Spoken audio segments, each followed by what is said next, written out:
to come off camera, and then there's another Sherry. I should probably blow that. Was that you still, Archie, or did they leave? You were in there twice. Oh, I'm back. All right, so I'm gonna go and make us Facebook Live, so I'll be right back. Oh. And she'll rename herself. You did that last week. Whoops. Wait a minute.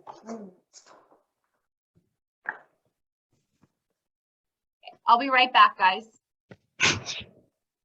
And everyone congratulate Denny, or Archie. Ask Denny about his market trends last night. Yeah? Yeah, he spoke to 1,000 people and he did amazing. Wow, awesome. So we'll give him some props today. That's awesome. Yeah, I'll be right back. Okay.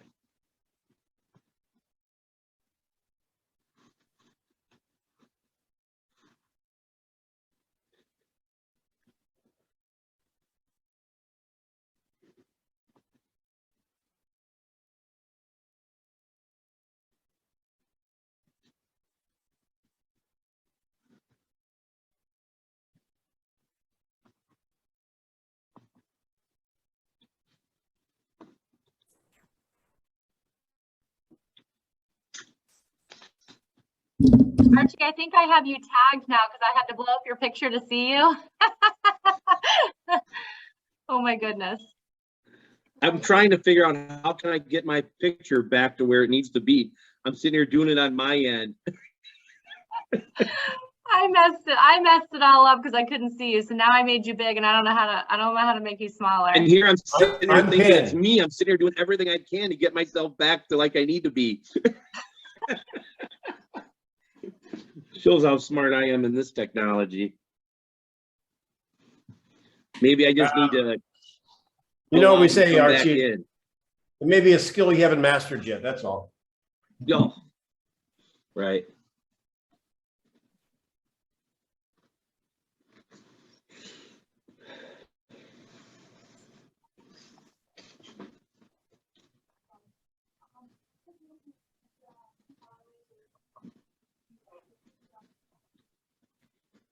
Hey, you're right. I found it. You pinned it? I found it. Oh, okay. I bought this new Samsung tablet, so I'm also learning this thing too. So I kind of thought I did it because when I was well, I looking, got it. I like made It you went bigger. back. All right, I think we're gonna get started in 1 minute.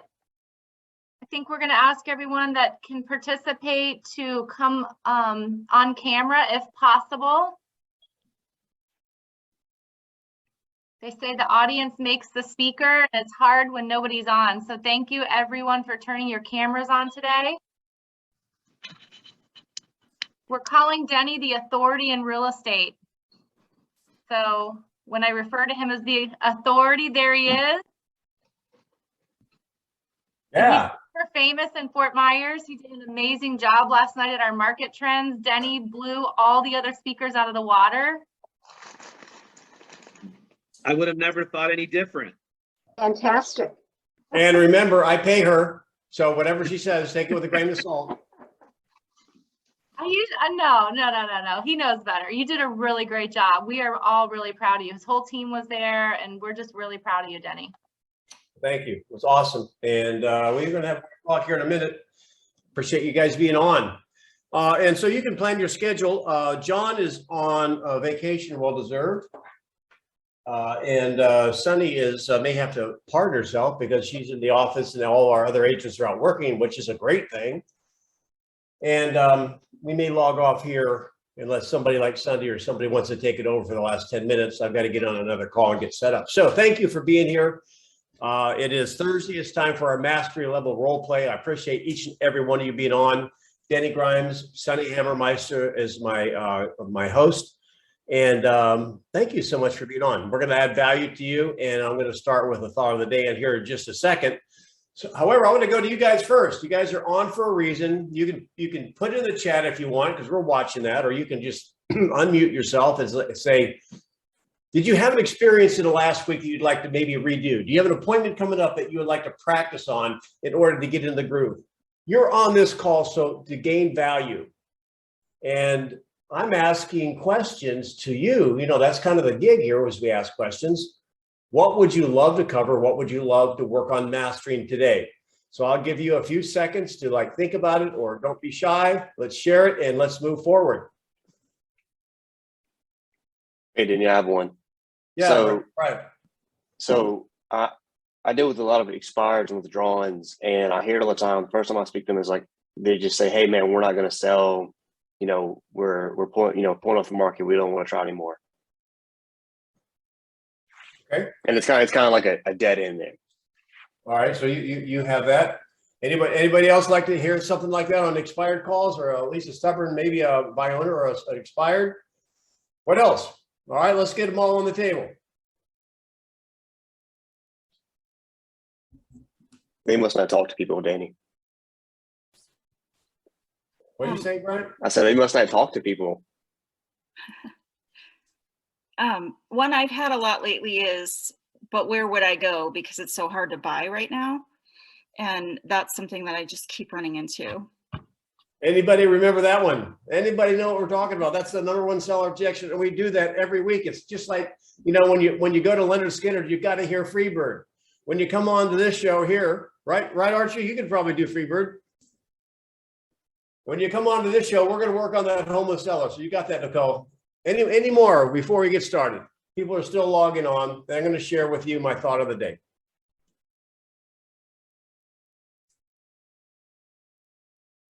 I think one, Denny, that I'm finding is, you know, this market, we're only in it for, we can only do 550, and you know, we just can't find anything in our price range that we're getting overbid, and you know, we're deciding that we're just going to go and wait till the market cools down in order to buy.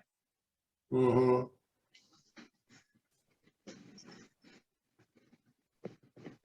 Got it.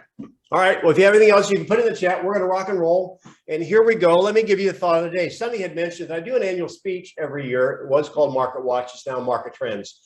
It's kind of the what Gary does at family reunion. If you're at Keller Williams, you've been and he has a state of the company. And he talks about the national real estate market and the Canadian real estate market. I do kind of the same thing, yet I'm talking about my area here. And I'm really taking Gary. And forgive me, I just say Gary because I know not everyone's Keller Williams. So just it's Gary Keller. He really suggests that we become the local economist of choice, and it really gives you a leg up. When I do my private teaching with some of the folks here, that's one of the 7 or 8 things I teach them. One of the first things, because when you understand what the market's doing at a more than a cursory level, it gives you a level of confidence when you're talking to somebody.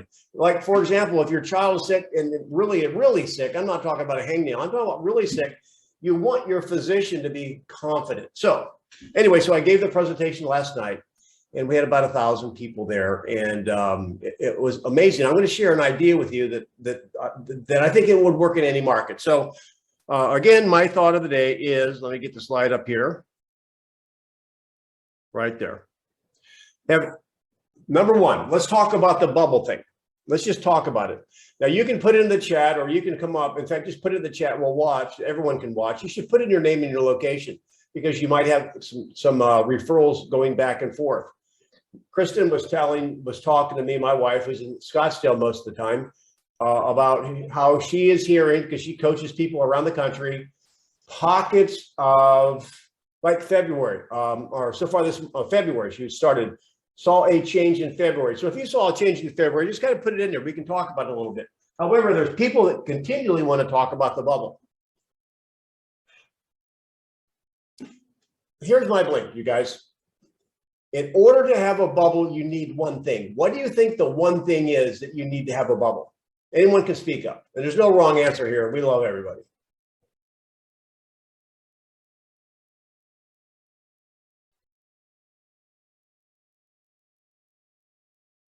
Hello, you guys, come on. All right, I'll tell you what it is. Making me do all the talking. All right, you need excess inventory. Write it down. To have a bubble, you need excess inventory. Now that excess inventory can be created quickly. Okay, let's say the world goes into some sort of major recession, something happens in Ukraine. I mean, things get nasty fast. It can change the external environment where people, the dollar is worth, it would take a catastrophic event to create instant inventory like that. So when people talk about the bubble, rising prices is not fuel necessarily for a bubble. You need something else. The last bubble we went through, some of you guys, like, you know, you young whippersnappers, Bryant, Whitney, you guys were probably not, you're just babies in 2005, right? There was a lot of people buying real estate that had no intention of using it. They were speculators. They were investors. There's nothing wrong with working with investors. Doesn't have to be my cup of tea. However, when investors buy, okay, they generally are somewhat shrewd. When speculators buy, what we saw happen in the market, they were buying because lenders would lend if you could fog a mirror. And what they did is they created all these sales, pre-construction sales of new construction with the anticipation they were going to dump them on the market and basically win the lottery. Well, what happened was all that fervor built up, and when these homes started being delivered, guess what? Boom, there was a waterfall of excess inventory. And when you have excess inventory, all of a sudden, and there could be some other factors that creates a bubble. And when the bubble bursts, there's all this downward action like a roller coaster. So is that happening in your marketplace? So when you have a conversation with a buyer or seller, they're worried about a bubble. I want you to understand that in order to have a bubble, you need excess inventory, or you need a high percentage of people buying homes to speculate. Now I'm going to stop just a second. Does anyone, and you're welcome to chat or come on, and you can say, if that's part of your market, that's great. Just let us know. I personally don't like to see a lot. I mean, when I see a lot of people buying that aren't going to use, my antenna go up. I'm a little bit concerned. I watch that. So any comments on that part right there? There is no bubble. I mean, you know, when you got the little thing with when you were a kid and you got that little thing with a hole in it, and we haven't even bought the juice yet. Any comments on the bubble bit? Miami has a bubble. Miami has a bubble. Miami does? Yes. People is speculating a lot. Let's say that the house is in 530. You're going to receive offers probably around 600. Well, But I know that people Miami, is- at least South Miami had, in the condo craze, they had a lot of people speculating. A lot of people from the South American area were buying. So what I want you to know, and if you're not working in Miami, it's probably not germane to you. What I want you to know and feel comfortable with, if you're in a market that does not have a lot of speculator, does not have a lot of inventory, then a bubble's not a concern. Here's the second slide I want to show you. How can you tell before anybody in the world knows what's going on with the market? Now we use, what do we use? We use Matrix. I know you can get it through a couple different sources. That's our MLS service. So Stellar is one of them or whatever. And anyway, probably in your MLS provider has some sort of widget. This is the widget that is on our screen. And I want to give you a quick little tour so you can kind of watch every time you log on to MLS. You can just look at two simple things. It's kind of looking at your Apple Watch. I look at how many steps I had today, or when I'm running, what my pace is. Really simple. You don't have to be a brainiac. Watch this. I've got it highlighted. All right. So somebody tell me, this is a 7-day period in my market for single family homes. I just track single family because it's a pretty good broad gauge. If you do condos, track condos. New listings, 358. I don't know if you can see it down here. Pending, 560. If that's all you saw, what does that tell you? 358 new listings in the last week came in, and 560 listings went pending. What does that tell you? There's not a lot of inventory. Well, all right. That's it tells you more than that. That doesn't tell you the level of inventory. It tells you what? There's fewer Is homes the available. market. In that one, yes, in that 1 week period, 358 sellers raised their hand, got on the market to basically sell. And 560 went off the market. So what happened to the level of inventory in our market right there? It went down. There you go. Now just hold the presses just for a moment. That was last week. Has Ukraine been going on for several weeks? Has gas prices been going up for several weeks? Have we had inflation for the last year? Yes, this is a quick little acid test to let you know that basically our market is still moving forward, right? Now, you can tell before you read anything about it in the national media what's going to change. When you start to see the new listings, the incoming listings greater than the outgoing listings, what does that say? Inventory's growing. Now, it might just be a blip, odd week, who knows what. Watch that, because the inventory grows, and what's going to happen, eventually you're going to put downward pressure on the market. So when you're out there working with your buyers, if you're watching this, I can tell a buyer. In fact, I was on TV today. That's why I'm all dressed up. Aren't I pretty? When I was on TV today, and they were asking me if it's a good time to buy, I used this information. I would with confidence say right now the market is still trending up in spite of what's going on with gas prices and in spite of what's going on with Ukraine. So that is what you can do very quick without having to be a brainiac, a scientist or an engineer to figure out what's going on with the market. Did you guys find that at least helpful? Yes, also interest rates went up and it still didn't affect the market yet. So Yeah, that's another also thing. All right, so the last slide I'm going to show them, we're going to get into your little request. One of the dangers I see happening, how many people have heard the lenders and seen advertisements about people to encourage to get a home equity loan, a HELOC loan? What that is, because the prices have gone up 25, 40% in the last year, 50% in the last 2 years, sellers have a piggy bank full of money. And they're going to be tempted to go ahead and break that piggy bank in order to get home improvements, right? Or do something, pay off credit cards. Nothing wrong with a home improvement loan.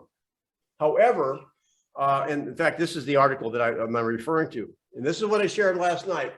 The problem comes in, you guys, when people use their money from their home improvement loan to, in fact, do you know what the most popular home improvements are? Name one. What is the most popular home improvement?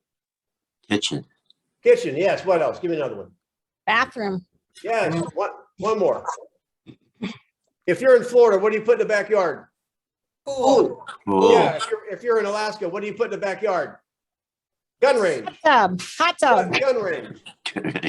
Shit. No, watch. Here it is. That's what they do. Use the money for. Boats, campers, vacations. And so the issue is this, guys. If there's a blip in the market and they've got a second mortgage on their house and they didn't use it to improve the home, they have a camper that's depreciating. Could those sellers potentially be upside down in a hurry? Yeah. Yes. So watch that. And again, I'm not saying they're evil. I'm just saying if they're evil if they're used wrong. That's just a danger sign. Okay. Any feedback on that? I figured I'd give you that maybe 10 minutes on that. That's my thought of the day. Any ahas from you guys? Talk to me. Give me some energy.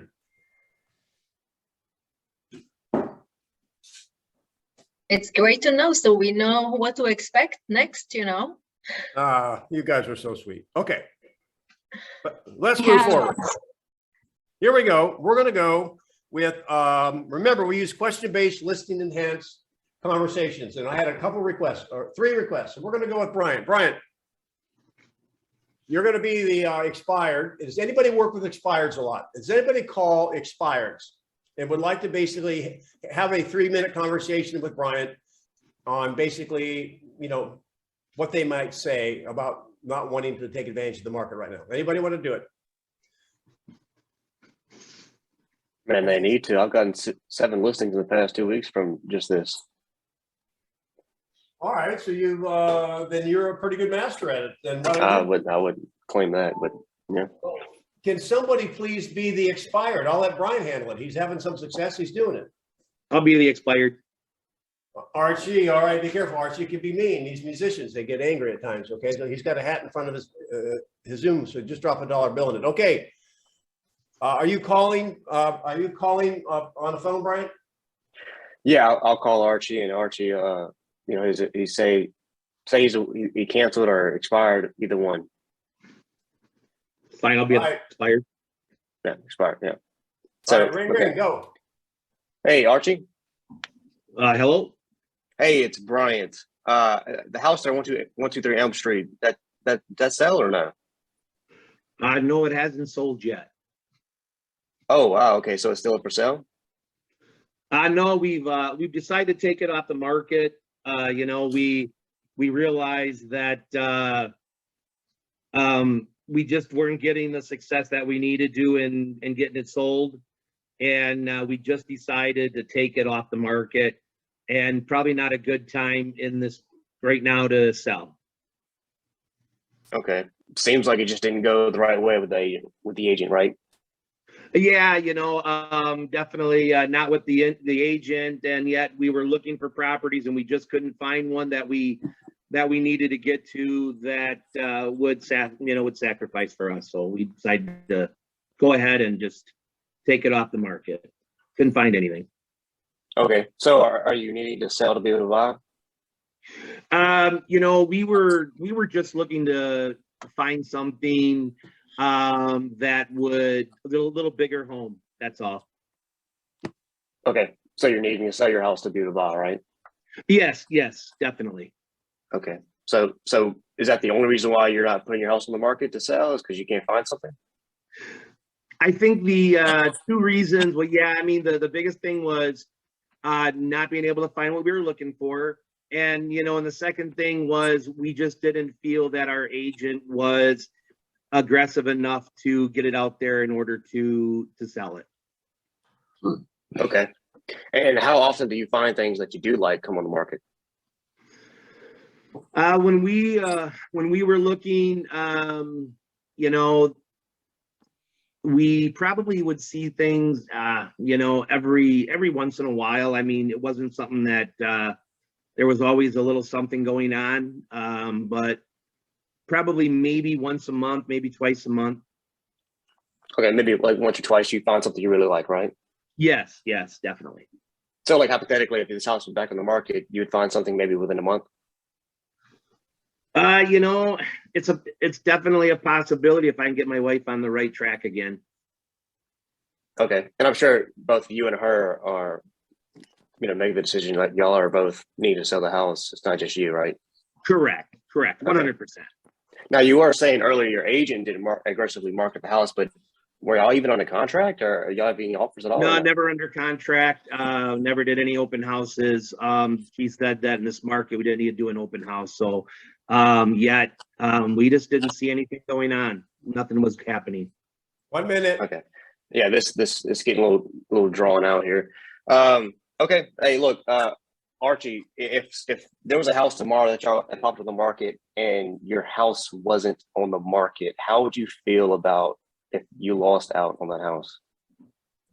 Well, if it's a possibility, I mean, if it was everything that we definitely wanted, I think it would be a great opportunity in order to, we'd probably go forward.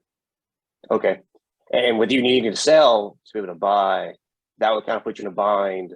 Absolutely. To be able to buy that house. Yeah. Okay. Absolutely.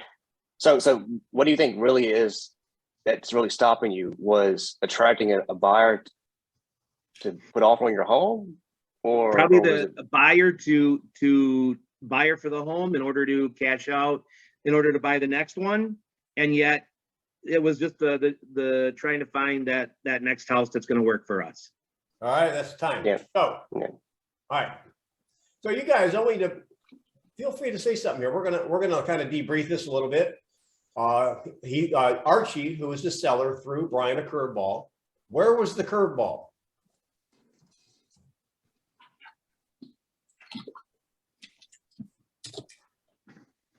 Is that the wife? Yes. They always get in the way. And they never were under contract. Yes, and never went under contract. So Brian, now we can have the game film on that. Any comments? What you think you did well, and if you had to go back and play it again, what would you do differently? Well, usually this is like a 15-minute conversation with the seller, so I have a little more time to build rapport and talk about their situation. But I did everything I usually do. Understand what the actual, I got them to focus on what was the actual problem. And I was about to go into it. It seemed like the agent was what stopped y'all from selling the house and moving to something I like.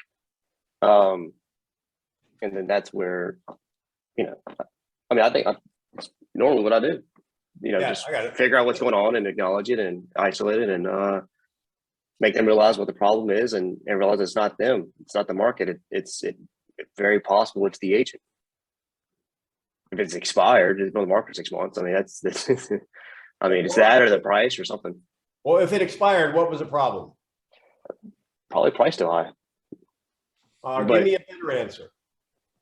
The agent probably advised them to price it too high. That's probably the logical reason. Yeah, well, I'm teasing you a little bit. The best answer is if there's an expired listing, why did it expire? Somebody answer the question. There's only one answer. The agent. Price. Oh, yeah, it may have been. The No, it may agent. not have been the agent. That one Price. thing for sure, it was Price not tag? positioned. It was not positioned properly. It was not What do you mean by priced that? properly. The pricing, no? I'm sorry, I'm interrupting somebody. Go ahead. Isn't the pricing? It is the pricing. That's it. Pricing. Yeah. Yep. So Brian, because you've been on this call so much, the only thing I think, and I made notes here, good isolation. Remember, we're going to use this. When you have a objection, I acknowledge, isolate, address, and close. And he did that. In fact, Archie made it easy for him. He said there's really two things. All right. So when he said there's two things, Brian did a good thing. He listened to two things. And if he would have only said one, I would want you then to say, okay, then what is the other one? Don't, if they lay that out there, don't forget what they said. So nice job on that. Denny, Yes. got a question. Yep. Isn't pricing downstream from the agent? Say that in a way I understand it. The reason why it was priced wrong was because of the agent. Well, we don't know. We don't know if the agent was begging and pleading with him, please lower the price, and the seller wasn't listing. Well, I can tell you, if you have a home that's not positioned properly, the agent's not talking or the sellers aren't listing. So I don't know which of the two it is. And that would be a good question to find out. Kevin? Okay, and my second question is, can you explain position properly? Just a very quick cliff note on position. What exactly does that encompass? I'm sure it has a lot. Is it just a minimal amount of things, or? Well, the fair question. So, and I'll go, let me answer this and I'll go back to you, Brian, and close you out. Because I want to give you one tip. The positioning is my habit of saying, is when I have a conversation with the seller, I never say lower the price. Like whoever wants to say lower the price, whoever wants to say root canal when you're going to the dentist. No, or I love the doctors when they get ready to stick you with like a 10-inch needle. Oh, you're going to feel a little pressure. No, you're lying to me. It's going to hurt. So it's about how we say it. It's the positioning. So if you use the 3 outcome sheet with a fishing, the bait is too high. So you have to position it, lower it. I gave an example last night, just a little ha-ha, and it's a true example. We've got a house that's been on the market here 5 years. 5 years with the same agent. It hasn't sold yet. What's the problem? Too high. Well, they had 5 repositionings, though. What's the problem? I know they had 9 repositionings. What's the problem? The agent. I can't help it. I'm sorry. The agent. Location? I think it's still too high. They need to come down. Yes, when a listing does not sell, when you put a can of gasoline in the middle of a forest fire and it doesn't ignite, that's not gas. So if you see a listing not selling in this market, it's not positioned. Now, here's the issue. They positioned it 9 times, repositioned it 9 times. You know what they did? And I've got the slide I can show you, but I'll just save the time. They raised the price 9 times. Oh. It's been on the market 1,900 days. So anyway, when you say reposition, it go either way. And there's some sellers that will actually tell you it over time. I've had it happen a number of times. Well, it's not selling because we're too low. Have you ever heard that one before? So we might even cover that one time. So, all right, Brian, before we go to the next one, Here's my only sandpaper, Daniel son. Something we talked about some time ago. Your questions, you are burying your answer in your questions. You're leading them with the question. So rather, that can get you into trouble because I can't give you exact examples. Like you ask questions like, so you're asking them a question and you're putting your words on the answer. So it becomes like a multiple choice to them. So they may answer with your words and not their words. So just ask a simple question. Don't editorialize. So does that make sense to you, Brian? Yeah, that makes sense. Okay. Anyway, nice job following the model. Next, Noel. Homeless seller. Right, where are you, Noel? Oh, by the way, before we go, if you listen to Archie, that whole conversation was evolving into something very familiar that we handle all the time. What was it evolving into? A buyer's consultation. No. Well, he can't buy until he sells, so he's a seller, right? So the conversation of him having to find, well, I mean, this is where, and Brian would have done this because he's using great technique. He sees a house every month. So, but however, he can't buy it. So it's going to evolve into, and he has to move. So the question I would have asked, and probably Brian, you would have got around to it. Okay, well, okay, so you have to move and you're not selling here. What are you going to do? Throw the problem in their lap. The doctor says, well, you've got this rash on your hand and it's not getting better and it's going to be up to your elbow in another week. So you don't want to take the medicine. What are you going to do? Make them come up with the answer because you guys have it. Make them want to accept it. So, all right, well, all right. So you're going to be the homeless seller. Now we go through this all the time. And does anybody have in their notes? I will show you the model of the homeless seller. This is a seller that wants to sell, yet they're afraid they won't find anything to move into, and they don't want to be what? Homeless. Homeless. Yes. So anybody want to take that? Noel, you're going to be the seller, okay? Okay. Come on, I got some experienced people here, been around the block. They want to follow the model. Who's up?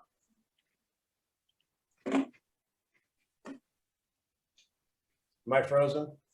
Can you hear me? Where's Yes. Whitney? Hang on. Hiding. My Whitney. camera's not Hiding starting. behind the Come mute on, button. girl, you can do it. Am I the agent or the other person? You're the agent, I think, or is Noel the agent? Noel is the seller. Okay. Hmm. So the model, what's the model, Whit? Acknowledge, isolate, address, and close. And you said it's a homeless seller situation. Where am I gonna go? Yeah, well, I'd like to sell, but I'm afraid I won't find a house. And there's a model for it. I've given it to you guys, and here's what it looks like.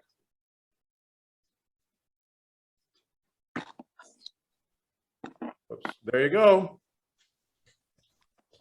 All right, Noel. So what I hear is you want to move, but basically you're worried you won't find the next place to move into. Is that right? Yeah, Whitney. I mean, my neighbor just sold and then they ended up having to rent an apartment because they just could not find anywhere to buy. Their agent could not get them under contract on anything. And so we have a lot of fear about looking for something new because we don't want to leave our house to go to an apartment or go to a rental. Okay. So other than not being able to find your next home, is there any other reason? Keep your train of thought. You guys, that's a perfect question. That's what isolation is. If you've haven't been on this call before, it's 3 magic words. It's when I asked my wife out for the first time, she said no. And she gave me a reason. I said, well, other than that, is there any other reason you wouldn't go out with me? She had others. However, you want to get to the center of the Tootsie Pop. Keep going. So, well, yeah, I mean, my 2 young adult sons are still living with us. And so we'd like to downsize, but we're also concerned about like, where would they go? Where would they be able to live if we move and get something smaller? Okay, and again, so other than your sons not being able to have a place to go, was there anything else that you're concerned about? No, I mean, I think ultimately if we downsize, we'd like to buy something less expensive and save money in the long run. So that was our other concern, being that it's harder to buy a less expensive property than it is a more expensive property right now. Okay, and how long have you been in your home? 6 years. Cool. So basically you have a ton of equity. So let's pretend. Whoa. I know, I totally went off track. Oh, wait a minute. Let's just stop for a moment. Does Yeah. living there 6 years mean she has a ton of equity? What'd you say? Does her living there 6 years mean she has a ton of equity? Oh, well, if she bought 6 years ago in San Diego, yes. What if you put a second and third mortgage on it? Oh, then no. Or a So, HELOC. so here's the rule, guys. Don't assume. Because once you start assuming, now you're on a wrong track altogether. Okay. Keep going. I'm sorry to interrupt you. No, that's good. Now you totally messed me up. So what I hear is you're looking to downsize, you want to get into another home, you're a little concerned about where your kids are going to go. Would they be living with you in this new home? No, I mean, the idea was that we would just take our youngest son with us and that they would, you know, be out on their own, hopefully by then. Okay, and what does that timeline look like? Well, I'm really hoping they'll move out this summer, but you know, I thought they were going to move out in December and that didn't happen. So I'm not sure entirely. I'm also a little lost on that. Okay, so for instance, basically you don't want to sell your home until your kids have a plan, or you're open to Okay, I'm going to put a timeout here. Okay, so because we have in real life, you might have this conversation. yeah, help me. If your house is on fire and you have like 1 minute to get out of it, would you prioritize what you would grab? Mm-hmm. And I don't know what that might be. However, it may not be the orchids you have it on the porch. So Whitney, are you focused on the main thing or the side? The model's right here. Don't go down these bunny trails because their attention span is only going to be so long. I wish I could see that slide while she's talking. Hey, don't worry. Is she a buyer or a seller? Yeah, so Noelle, do you need to sell before you can buy your new home? Yeah, I think ideally that would be good. I mean, we do have a lot of equity and we do have good credit. So I don't know if it would be possible for us to, you know, if we could purchase first, that might be easier for us. Okay, and what's your plan when you do sell your home and essentially make your next move? What we're really hoping to do is get a smaller mortgage than we have now and get it paid off by the time we want to retire. Denny, help me. I can't see your slide. Sorry. I'm gonna have Sunny blow me up. Let me see. I don't know how to really do this. Sunny, can you do that? She's there. Sunny, make me big so I'm the primary person, so you can see my screen. Can everybody see you as the big person now? Until No. people talk, you can see it, but You don't want it on presenter. I mean on speaker. So here it says right there, Nicole. Okay, they have to sell first. What's your plan then? What's your plan? And she said what? she wants to downsize. Mhm. No, that's her motivation. I mean, that's the reason. What's your plan to get from where you are to where you're going? Well, I don't have a solid plan. That's why I'm talking to Whitney.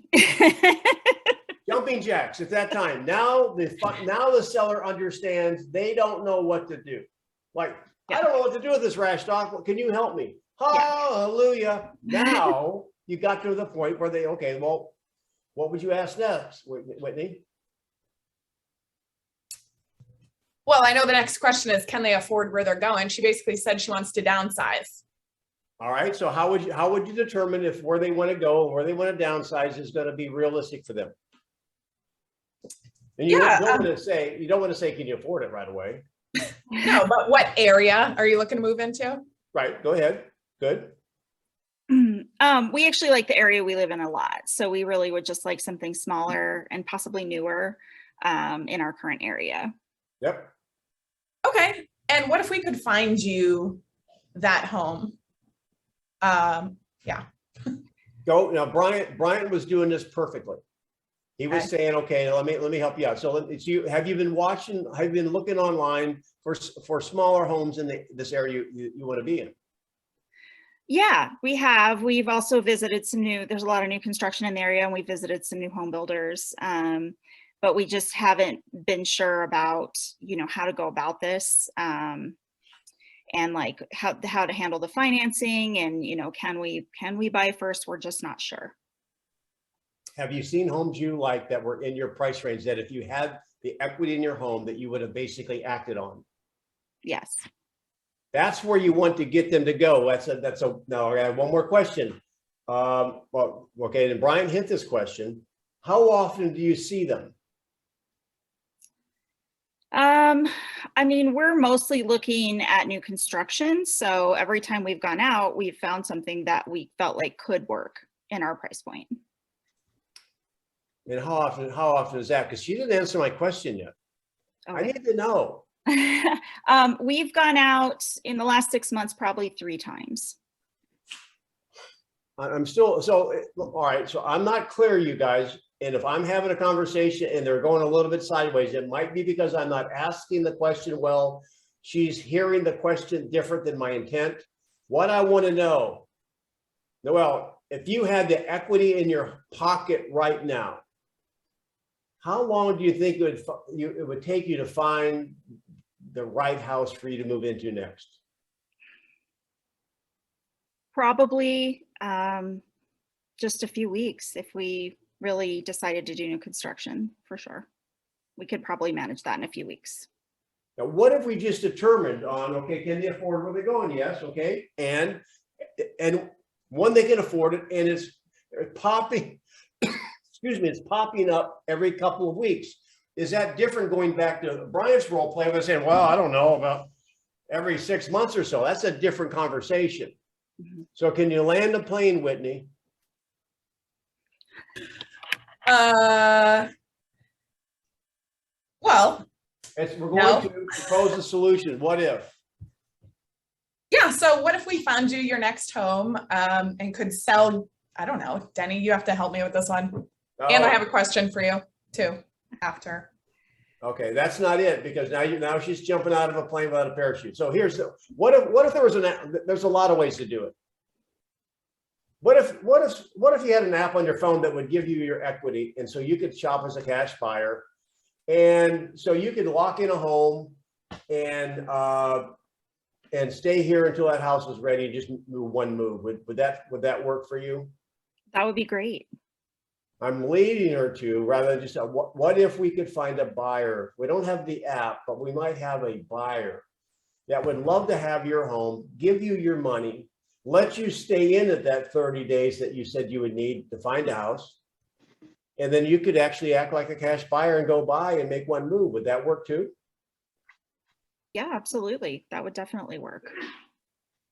Now, you guys hear this a lot. So this is exactly how you could walk those people through it. You can get there with a straighter line, a little more direct. However, so then what do you think about the solution that we put it on the market? And you can go through, hey, congratulations, you're a golden buyer, blah, blah, blah. I'm making it a little shorter because we got one more to do before I get off here. Is that, hey, then what we ought to do is we ought to try to find that buyer, don't you think?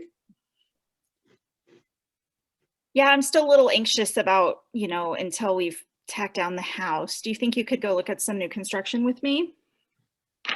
Well, happy to. However, we should probably get in our hook for the water right away in order to find that buyer that might let you stay in the house. So the plan would be that we'd get your home on the market and we expose it with the condition that the only way we're going to consider selling is if they let you stay there until for the amount of time that you need. Does that make sense to you? Absolutely. That would work. Denny, I have a question, and I have to rewatch this call 5 times, so it soaks in even better. But your line was, have you seen homes you like that and then I have, if you had the equity in your pocket right now, how long would it take you to find that next home? Is that the same question essentially? Yeah, and that's a different question. Well, we can find you the right house. That doesn't solve the problem. She's finding the right house. That's not the problem. You got to find them the right buyer. So I'll let you finish your question. Well, I didn't get to write down the entire question, so no worries. I'll just watch the recording. It'll answer it. Well, maybe somebody else heard it. I mean, it's like, okay, I mean. I did have a question about that actually, when he was talking about, why is it so important, Danny, to ask how long do they think it's going to take for them to find their house? I'm a little confused about that. Okay, awesome. So, and that your name is? Maydelis. I like your last name better, Ray. All right, Ray. So here's the reason. Well, what if it's taking them? What if you suggest? Well, what if we can find a buyer? And this is a common mistake agents make. What if we can find a buyer who can let you stay in your house 30 or 60 days? No, it won't work. Why? Well, I mean, I only see one house that I like once a year. Or what if you said, I tell you, well, how about if we can find a buyer that let you stay in your house every, maybe 60, 90 days? Well, that'd be great. Yet they see a house they like every week. Now, is it harder to find a buyer that will give them 90 days versus 30 days? That's why you want to ask them, like fill in the blank, kind of like a buyer wanting to buy a house today, and let the seller fill in the closing date. When would you like to close? I don't care. What, instead of the buyer picking the closing date, the seller does. And I don't know if I said this on a call, I'm going to blow your mind. How about in a very competitive market?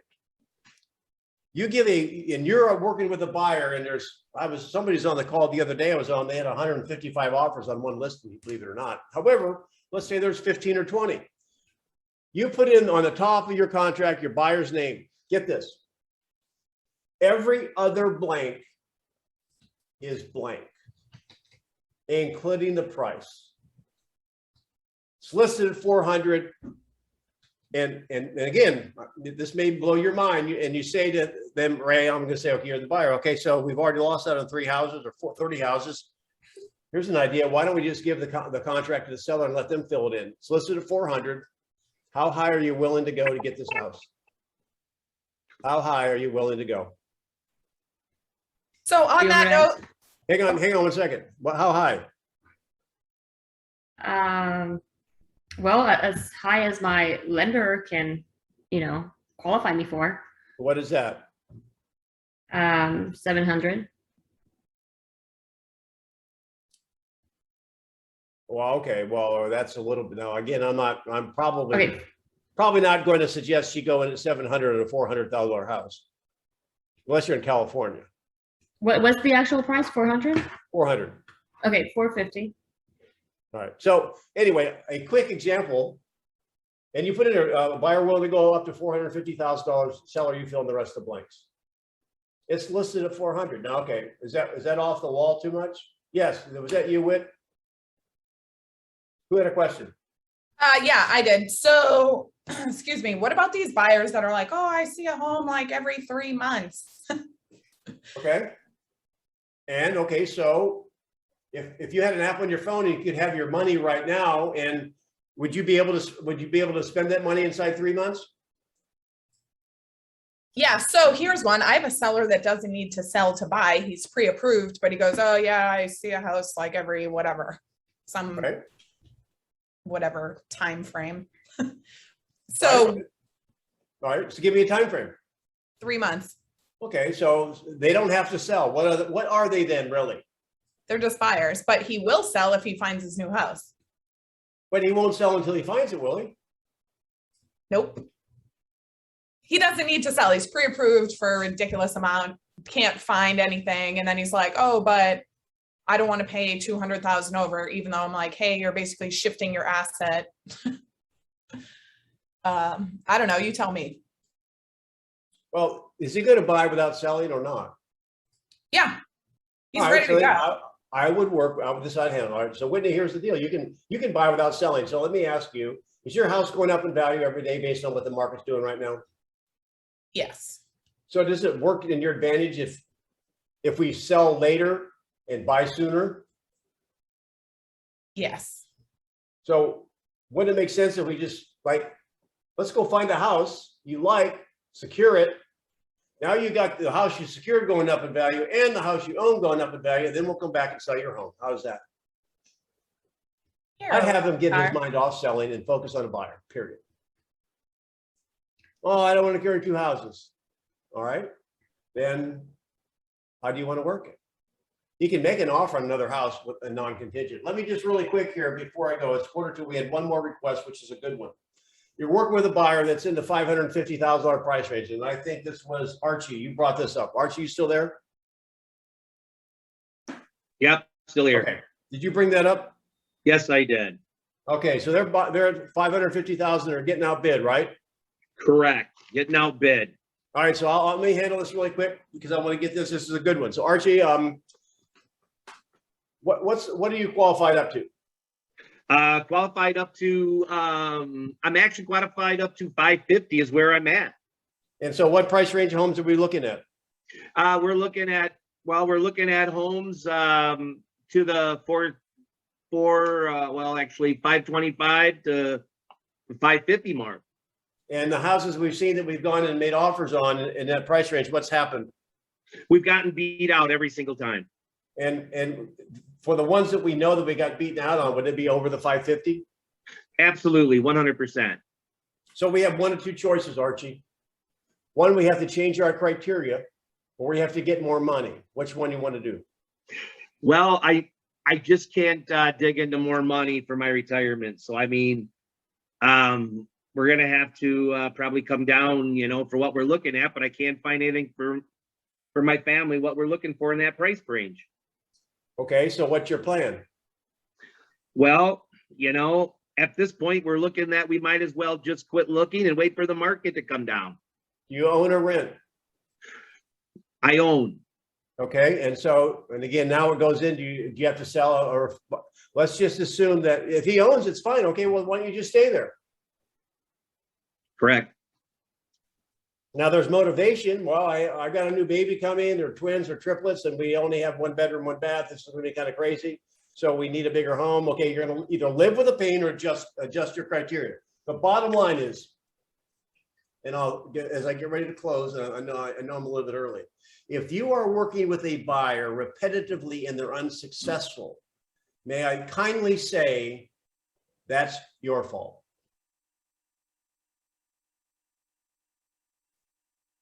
You are not your buyers properly.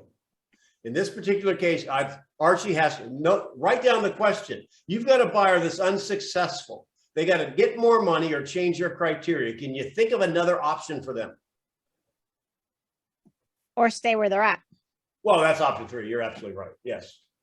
They have 3 options: stay put, change your criteria, or get. And so changing the criteria would be they can't be looking at homes at the top of their financial limit because those homes are going above their top limit. They've got to aim lower. They've got to be looking, instead of 550, they've got to be looking at homes instead of 525 to 550, maybe 475 to 525. So they can go over the asking price and win. Well, I don't know. I can't find anything. Okay, well, you can't find anything. I mean, if you had to adjust something in your criteria and it can't be money, what might it be? What can you get? Maybe not have the motorhome garage right away. You can add it later. I mean, maybe you don't have the full walkout basement. We can, whatever. I mean, listen. I want to watch the ball game. I want to watch the ball game. Brady's back. Yay, Brady. My buddies want me to play golf. I got to decide: it's ball game or golf. Well, I don't want to I don't want to miss the ball game. Well, okay, then watch the ball game. Well, I want to play golf. You see what I'm saying, you guys? It's like children. We've got to help them understand that they only have a couple of different choices. So that's the same as renting. Pardon me? What if they're renting? If they're renting, okay, so then what's going on with rent in the area in which you're renting, Arch? The problem with the rent right now, the landlord's looking at raising my rent up another $500. Just can't afford to continue renting. Right. Would you walk into a casino and gamble if you were guaranteed to lose? I was guaranteed to lose. Absolutely not. Well, you go in there hoping they have a chance to win, right? So let Absolutely. me ask you, if you're renting, are you building equity? Yes or no?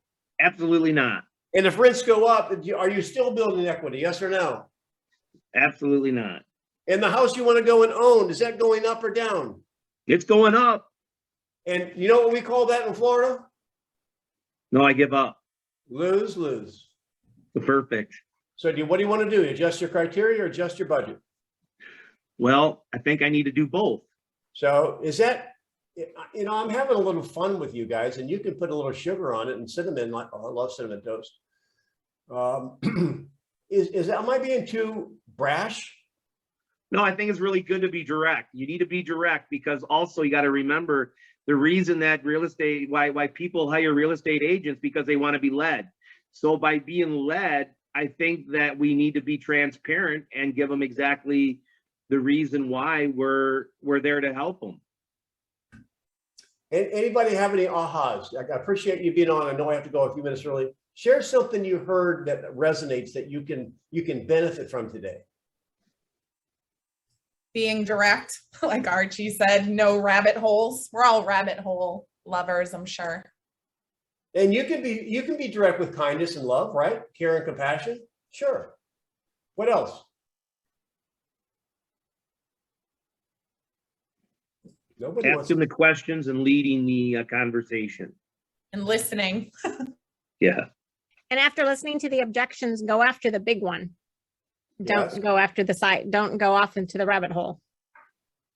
Yeah. Question about that. Do you address each objection separately, or do you just let them unload everything first? Like other than that, and then go back and address them? Or do you go one by one? No, fine question. When you get a list of objections, what you want to do is say, Ray, of the 5 things you just mentioned there, which one really is the most important to you right now?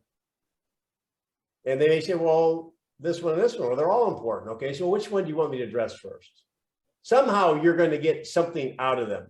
They're not giving them to you. They might be giving them to you in random order. Find out what's important to them.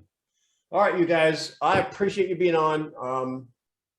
Next Thursday, we'll have our call, and probably the following week, because I'm coaching Bold. Whoops, where'd it go? Don't go yet. We're going to probably move the day, and we'll let you know about that. So I appreciate you being on. If you've not gone there, we did hit the 400 on YouTube. If you've not joined the YouTube channel, go to Denny Grimes Master of Real Estate, join the YouTube, and I will put you in the drawing for 2 tickets to Greece, one of my favorite movies. All right. Love you, mean it. Have a great day. Happy St. Patrick's Day, Denny. Thank you. Thank you, Denny. Yeah. Thank you. Thank you, Danny. Thank you so much.